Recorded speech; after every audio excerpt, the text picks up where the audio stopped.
Ever wonder why other new white belts seem to be better than you, even if they just started? Well, you're not alone.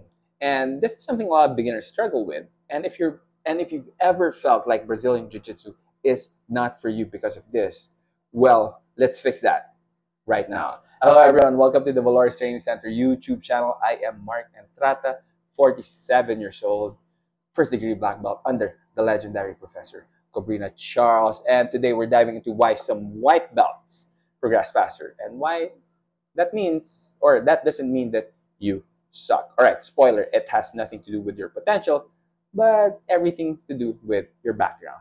Because unlike the Backstreet Boys, Brazilian Jiu-Jitsu actually cares who you are, where you're from, and what you did. That love isn't going to be enough to progress. Well, anyway, if you got that reference, well, I sure hope you already scheduled your annual physical exam.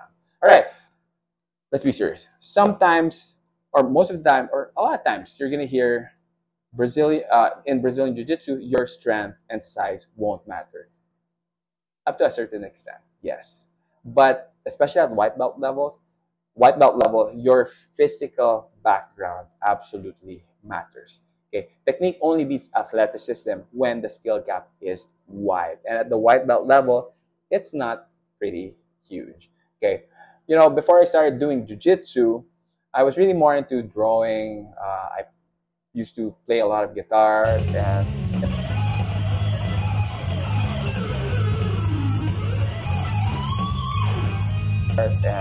was into a lot of geeky stuff. Okay, and that's why I did not have a date for the prom, but that's a different story. Okay, so that's why when I started doing jiu-jitsu, I was quite terrible because my coordination was bad, my balance was terrible. Okay, it was pretty rough. But I enjoyed the sport, I enjoyed the art, and after around 4 months, 5 months of training, I finally decided to invite one of my closest friends. But he's an athlete, he's much stronger than me, he's a little bit bigger and heavier. But I was like, man, I'm gonna show this guy what jiu-jitsu is all about. So I invited him to train. He said yes, and we did train. And then eventually, I was like, "Hey, man, hey, brother, you want to spar?" He's like, "Yeah, let's do it." And I still lost. Okay, so of course I felt bad, but later on, and even a few years after of really training and eventually coaching and teaching, I realized one thing. Okay, that your body's past matters. Okay, not just in jiu-jitsu, but and that's something I realized a long time ago that has nothing to do. But anyway, that's a different conversation altogether. But you get my point. Athletes adapt quicker at first. Okay. Now let's have a hypothetical situation. Let's have student A. Okay, it's both their first day in class. Okay, student A used to be a high school varsity player in basketball, while student B has 6 years of NBA 2K on PlayStation. So they do the warm-ups. Who do you think's gonna, like, let's say basic one, jumping jacks, sit-ups, squats. Student A will probably not really struggle, while student B is gonna feel that, oh my God, I think this is where I die. Okay. Next, they start doing really just basic individual jiu-jitsu movements like shrimps, bridging, and all those little things. Technical stand-up. For sure, in the beginning, they're both going to be like kind of confused because it's not natural and it's their first time seeing those movements. But student A will probably get it much, much faster. Now, let's say at the end of the class or before the class ends, they were asked to roll. Who do you think is going to do much better? See, here's the thing. It's not about fairness, just like life. Okay, it's about context. Okay, some people come in with advantages, whether you like it or not. Okay, you don't see their past, just their progress. Okay, another example has nothing to do with jiu-jitsu or sports. Let's say two businessmen wanted to put up a coffee shop in the same area. Okay, let's say businessman A just has 500,000 to use, and businessman B has 5 million because I don't know, maybe he's into illegal stuff. I don't know, but that's it. So he has way more money. So in the beginning, who do you think Whose coffee shop do you think would look more attractive, would look more impressive? Yeah. Okay. I'll go back to this analogy later. Okay. Moving on. See, the great Theodore Roosevelt said that comparison is the thief of joy. And it's true. When you see others as competition rather than inspiration, man, that mindset will destroy your progress. Okay? Why? Because first, you become a hater, whether you admit it or not. Anytime you're envious with someone, most probably you have a little bit of hate and resentment towards that person. Okay? You don't want to be that person. Okay? Next, if not, if another thing that could happen is you can start hating yourself, which is also not very good. Because you know what? That mentality doesn't just make people quit Brazilian Jiu Jitsu, it kills confidence in all areas of life. So stop comparing timelines. I'm going to share with you another story. It's about Susie, one of our students before, who's now in Canada. Okay. When Susie joined, she was like probably the complete opposite of myself. Okay. When Susie joined, her background was she did a lot of dance, which I can't do. And she was the head of the cheerleader. Oh, maybe we're the same. No, I'm just kidding. So she was the head of the cheerleading team or something of her college.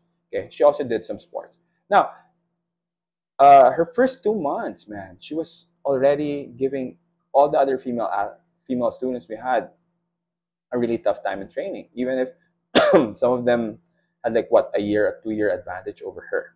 Okay, why? Because her balance was really on point. She's very much coordinated. She has very good spatial awareness, and most of all, Susie is pretty smart. Okay, that's why she stopped doing jujitsu and focused on stuff. No, I'm just kidding. She still does jujitsu. She just got her blue belt in Canada, but she has a career there. Okay. All right. So anyway, 6 months after, she joined a jujitsu tournament for the first time with a white belt, and she won double gold. And she beat people with more experience than her. And actually, one of the people she beat there was future ONE FC MMA star Denise Zamboanga. Okay, just to make it clear, we are not challenging Denise. Okay, it's just part of the story. This part of proof that your prior movement experience will play a massive role, especially early on. See, who's also like that? Professor Cobrina. Okay, Professor Cobrina got his black belt in 5 years, but he credits Capoeira for preparing himself for the jiu-jitsu training. He got his black belt in 5 years. His first year as a black belt, he won the worlds right away. Okay, and he won it 3 more times consecutively. Okay, that's why capoeira is part of our warm-ups. And if you wanna take your jiu-jitsu to the next level, I suggest that you go to YouTube. YouTube Capo Fit by Professor Cobrina, and it's really going to help you with your mobility, stability, and all the other cool stuff. All right. If you've been following our channel and our social media pages at Cobrina BJJ Manila, okay, you know that we don't let our beginners spar in the first 3 months. Okay. Why do we do this? Of course, first, we don't want them to get hurt physically, but the other reason is we don't want them to get hurt emotionally, because sometimes that emotional toll can be worse. Sparring the wrong way too early can ruin the joy in your journey. And if you're not having fun, what do you think is going to happen? You're going to end up quitting. All right, so let's go back to the coffee shop. In the beginning, of course, the one who just had 500,000 may not look as impressive as the one with the 500,000. Sorry, the 5 million capital. But the game ain't over yet. Okay, it really depends ultimately who works smarter, who's more dedicated, who's more passionate. Okay, who's more consistent, and who can do the best with what they have. Okay, see, that's why on the other side of this conversation, this topic is how some people with gifts and advantages tend to be lazier and do less work. But that's a different topic altogether, which that's going to be the next video. So make sure to subscribe so you don't miss that, because that also makes students quit jiu-jitsu. Okay, now, when I started jiu-jitsu, I had zero potential. Okay, that's why it took me 18 years to get a black belt. You know, I'm that's a different topic altogether, and you know, maybe the video I'm gonna make about that would be called The Odyssey. Okay, but see, the thing is, I saw guys who used to smash me when I was a white belt, you know, quit training years ago and even decades ago. Okay. But for me, I just stayed safe. I just had fun. I adapted, you know, and, you know, I just really did the best with the situation that I had. Okay. That was the game I played. Sometimes you're ahead, sometimes you're behind. The race is long. This is something I heard from a song called Wear Sunscreen. Okay, it's a spoken word song. It's very, I highly suggest you listen to that song. A lot of life lessons that I can really say is true. Okay, or are true.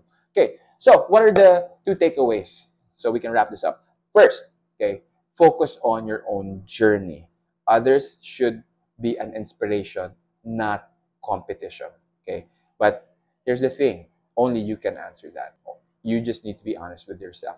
If you're looking at your training partner, do you go, oh man, I'm so inspired by this guy? Or do you secretly envy that person? Okay. Only you can answer that. Okay. But the moment you start become envious, the fun will stop. Okay. Now, the second one is really just work on your movement. It's gonna improve your coordination, stability, mobility. You will get hurt less and you will learn faster. Again, I suggest you check out Capo Fit by Professor Cobrina in YouTube or on YouTube. All right. So if you can relate to this story, okay, just hit the like button. If uh, you can share it also with a teammate who may be feeling this way, okay, who feels that, oh, you know, maybe I'm not built for this. See, share them this video, okay? It will make them realize certain things, okay? And of course, you know, subscribe so you don't miss any of our any of the future videos that we're gonna make, so we can all train smarter, safer, and longer. Because remember, availability is the best ability. All right, hit that notification bell so you don't miss the next video. Because we'll deep dive into how physical gifts can actually hold you back and make you quit if not used properly. All right, until next time, stay safe, have fun, and let's train until we are 99. Os.